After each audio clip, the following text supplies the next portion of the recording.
Hello, amazing people. It's another wonderful day. I'm really excited about today because today actually you're going to learn a little bit about myself and who I am as an artist. Let me introduce myself. So my name is Lucia and I'm actually based here in Toronto. I live here with my family. And I'm also an online teacher. I teach art and writing, and I've been doing so since 2020 when the pandemic started. I think being a teacher, being an art teacher and a writing teacher has ultimately been a big driving force towards me becoming an artist as well. I've never really thought about it, but it plays a huge role. It played a really huge role. And I think I tell my students that it's actually a very symbiotic relationship between me and them. So as much as I'm sharing my techniques with them, they're also kind of rubbing themselves onto me as well. So I think it's the best kind of relationship. So being an artist is driven by a couple things, as I mentioned, becoming an art teacher, but it's actually driven by a number of other things too. I'm not so sure, but I think the pandemic had played a huge role in that too. In that you start to you obviously spending more time on your own, and you get back into the roots and the roots of who you really are.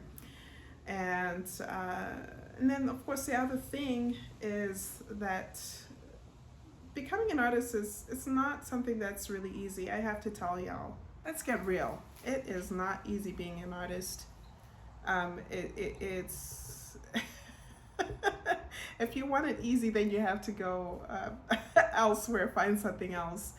And so I had another thought, or I was reflecting on this idea that if I really want to show my daughter that she can get through, difficult situations or go through a challenge, then you can, right? And you can do it. You can be really committed and block out the noise, because honestly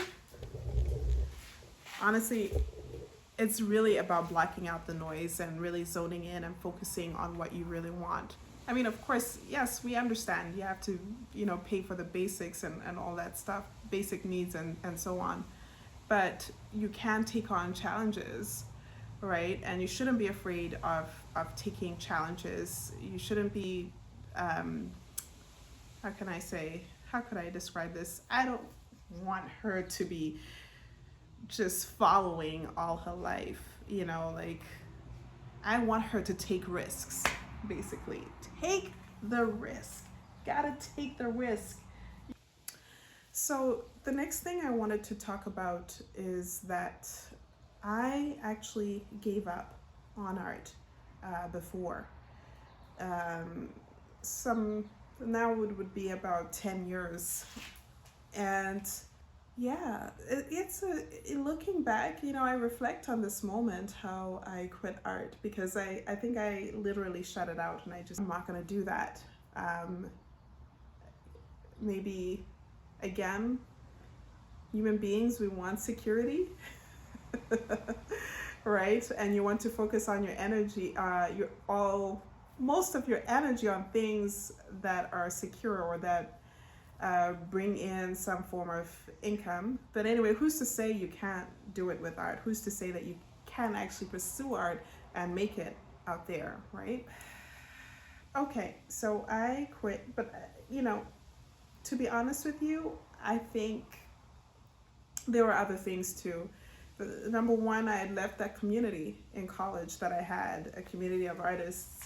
And so I think I could have done a little bit more to pursue or to find other artists out there as well. Because I think you do need that kind of support, or you need that kind of backbone. You need to be within, around those people. Whatever you pursue in this world, I think you need to it's kind of hard to just continue without having some kind of contact. I mean, it is a lonely journey. That's the truth. It is lonely, but you still need some kind of contact. So why is art really important for me? Okay, the first thing I would say is that for the past few years, I've obviously been on the hustle. Or just like anybody else, you grind, and especially being in a big city here like Toronto, you do have to you really have to get your ass moving, I have to say. You gotta get yourself organized. What I can say though is that I was starting to feel a little bit numb and losing a sense of myself, and I needed to do something that had some kind of meaning, right? And that would allow me to explore outside of just being a teacher. What else is out there? Ultimately, you want to grow, not just as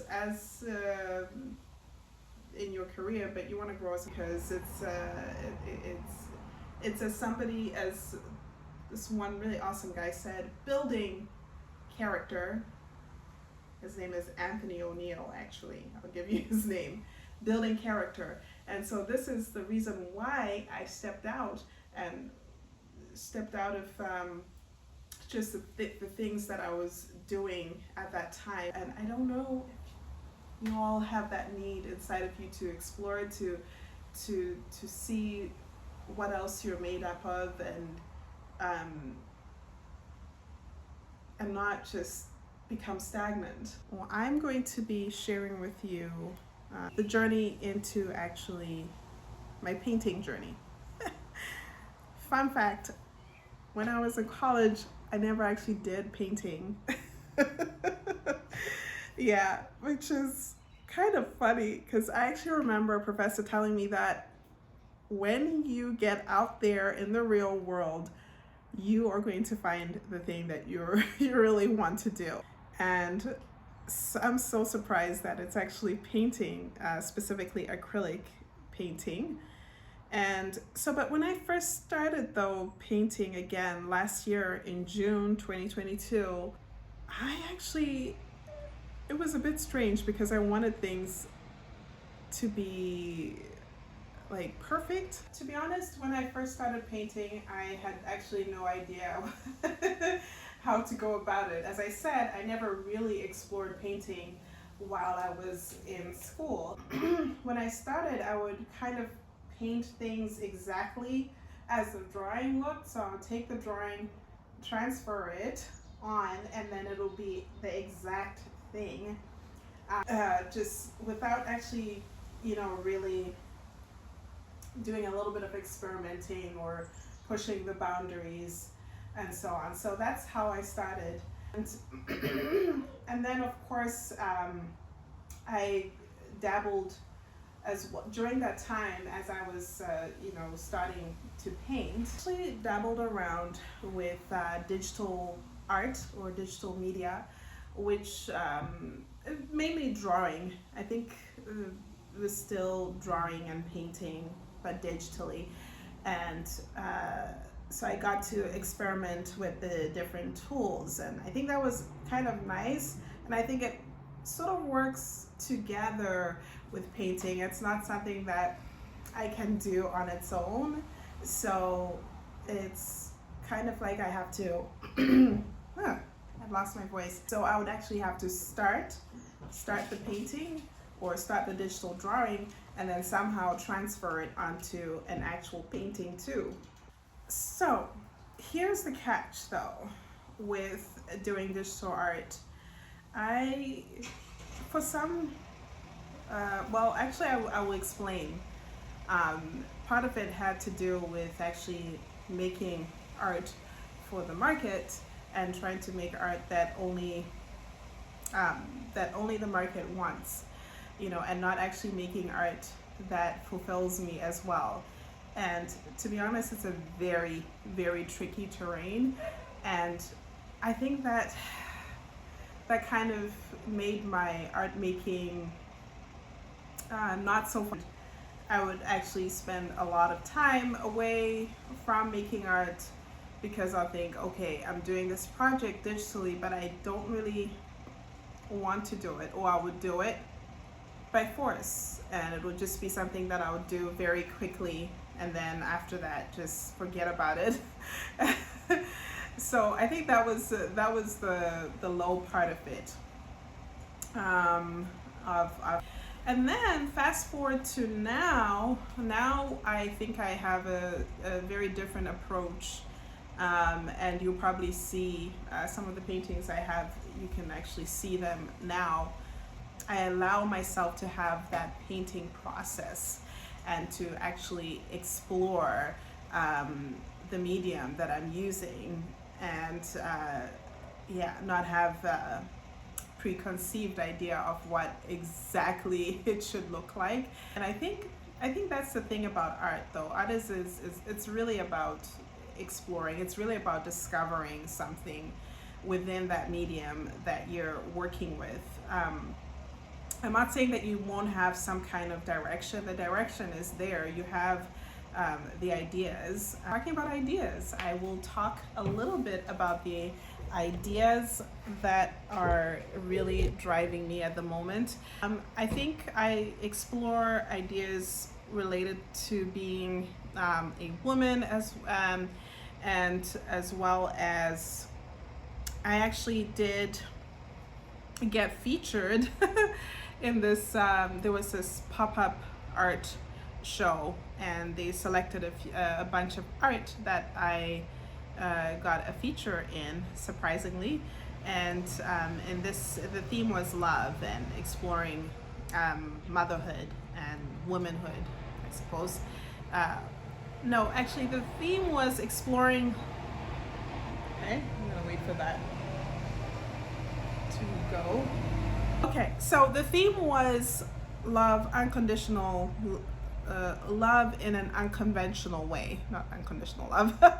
And so actually I'll show you the image. It's right here, and this is what I created, and it's called a mother's love. And I'm also exploring African mythology, which stories from, I don't want to say stories from the past, but African mythology basically, and sort of the stories that have been kind of erased in a sense, and that are very, I think they have a greater value, especially in a society where we are always trying to assimilate to the status quo. I think it's always nice to share and to show just who I am as an artist, and not just be there. I think it's a good thing to really talk about yourself and the art, and to document it. Well, I hope you guys have a fantastic day or a fantastic evening wherever you are in the world. Please let me know in the comment box. Would love to know more about you. And this would be great. This would be a great opportunity to connect. And I will see you the next time round.